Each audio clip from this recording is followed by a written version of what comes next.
Que faut-il rater pour réussir? Bienvenue dans Mindset Morning, Manali de Bali ici.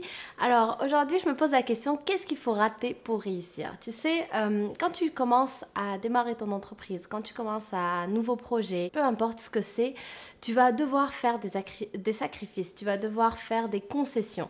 Et souvent autour de toi, surtout dans l'entrepreneuriat, lorsque tu démarres vraiment une entreprise, tu vas du coup consacrer beaucoup de temps à ton entreprise. Mais ça peut être aussi par exemple dans des relations. Des fois, si tu as l'habitude de toujours voir tes amis, quand tu vas te mettre par exemple en couple, tu vas consacrer davantage de temps à ton couple, du moins au départ, et du coup tes amis vont remarquer une certaine absence, et donc autour de toi on va commencer à te dire tu ne sais pas ce que tu rates, tu ne viens pas aux soirées, tu ne viens pas au rendez-vous, tu ne viens pas faire du shopping, tu ne viens pas, peu importe, et du coup on va te dire tu ne sais pas ce que tu rates. Mais en vérité la question qu'on devrait se poser c'est qui rate quoi? Parce que si nous on rate certaines expériences, eux, ils ratent quoi? Les personnes qui ne vont pas être à fond dans une démarche d'entrepreneuriat ou une démarche de projet quelconque ne connaissent pas donc cette expérience que nous, on va être en train de vivre. Donc, ils sont aussi en train de passer à côté d'être à fond, d'être passionnés par un projet, de démarrer de zéro, de commencer quelque chose et d'être passionnés par cette chose et donc de faire tout ce qu'il faut pour aboutir à un résultat qu'on souhaite avoir. Et donc, tout cet aspect-là, les personnes qui ne font pas le choix d'aller dans cette direction-là vont le rater. Mais donc, au final, qui rate quoi? Souvent, dans la vie, on va faire juste des choix. Tout est un choix. Si je choisis d'être à fond dans une expérience, ça rime avec faire des sacrifices ou des concessions sur autre chose. Si je choisis à l'inverse cette expérience, ça rime que je vais faire des concessions et des sacrifices sur plutôt cette expérience-là. D'ailleurs, ça me fait penser à une histoire de Jean-Jacques Crèvecoeur. C'est un youtubeur, c'est un formateur depuis 30 ans. Il a une grande expertise. Si tu ne le connais pas, tu peux aller voir sa chaîne YouTube. Donc moi, j'ai assisté à sa conférence le week-end dernier et il parlait de ce choix justement qu'on est amené à faire dans la vie, ces sacrifices qui vont avec n'importe quel choix qu'on va faire.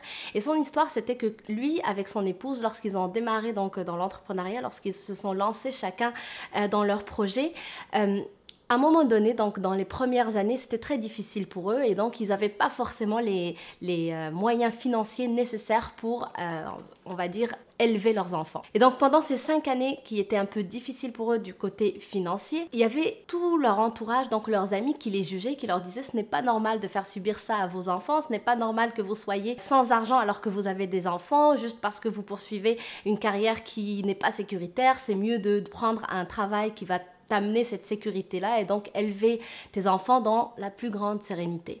Et lui, ce monsieur-là, il a eu le courage et il a eu justement la sagesse de juste penser à ça et de se dire quelle image je souhaite vraiment donner à mes enfants. Quel exemple je souhaite leur donner? Alors oui, c'est vrai, c'est difficile pendant ces premières années du monde entrepreneurial. Ils voient que c'est difficile. En effet, je ne peux pas subvenir à tous leurs besoins actuellement, mais quel exemple je leur donne? Est-ce que c'est l'exemple de justement prendre des risques dans la vie parce que ça en vaut la peine? Fais un métier que t'aimes, même si c'est difficile au départ, lance-toi. L'entrepreneuriat va t'amener justement à peut-être créer le métier que tu veux, la vie que tu veux. Donc même si c'est difficile au départ, persévère, continue et fais ce qu'il faut pour y arriver. Parce que lui, c'est ce message qu'il a choisi à faire passer à ses enfants. Mais les autres autour qui jugeaient et qui disaient que c'était pas normal de faire subir ça à ses enfants, ils avaient aussi fait un choix, même si c'est un choix par défaut. L'exemple ou l'image qu'ils transmettaient à leurs enfants, c'était dans la vie, il ne faut pas prendre trop de risques, vaut mieux se contenter de peu. Donc même si ton travail, tu ne l'aimes pas trop, c'est pas grave, il te permet d'avoir quand même un salaire, une certaine sécurité financière. Et donc tu peux t'acheter une maison, t'acheter une voiture et c'est ça le plus important dans la vie. Finalement, ce sont juste deux choix, deux images, deux exemples qu'on va faire passer à ses enfants. Et dans les deux cas, on va avoir un sacrifice quelque part. Jean-Jacques Crèvecoeur, lorsqu'il a fait ce choix de se lancer en affaires, même s'il a des enfants, le choix qu'il a fait ou le sacrifice qu'il a fait, c'est qu'en effet, pendant les premières années, ses enfants vont peut-être subir ce manque financier du départ. Mais à l'inverse, les autres qui, eux, ont choisi de se contenter de peu, d'un métier qui rapporte une certaine sécurité mais qui ne les nourrit pas, eux aussi, ils ont juste fait le sacrifice de ne pas vivre une vie qui les passionne. Donc, finalement, encore une fois, qui rate quoi? Tout est une question de choix, mais n'importe quel choix va rimer avec un certain sacrifice et une certaine concession, et c'est ça que je veux que tu te gardes dans la tête. La seule question à se poser, c'est la suivante. Quels sont les choix dont je suis prêt ou prête à assumer les conséquences? C'est tout. La réponse à cette question va t'amener à choisir la direction que tu dois prendre et donc les sacrifices qui vont rimer avec, tout simplement. Donc j'espère que ça t'aide. N'hésite pas à me laisser en commentaire quel est ton choix, quel est le choix que tu souhaites prendre et donc les sacrifices ou les conséquences qui vont aller avec, dont tu es prêt à assumer. Je te remercie d'avoir regardé cette vidéo. Si elle t'a plu, n'hésite pas à la liker, à la partager avec des personnes que tu aimes de ton entourage et aussi si tu aimes les cadeaux, si tu souhaites booster ta confiance en soi pour assumer davantage tes choix, n'hésite pas à aller télécharger gratuitement mon livre 7 stratégies pour booster sa confiance en soi. Je te mets le lien en barre d'infos sous la vidéo. Ça me ferait très plaisir de te l'envoyer. Simplement, tu laisseras ton nom, ton email et tu vas le recevoir dans ta boîte email, donc gratuitement.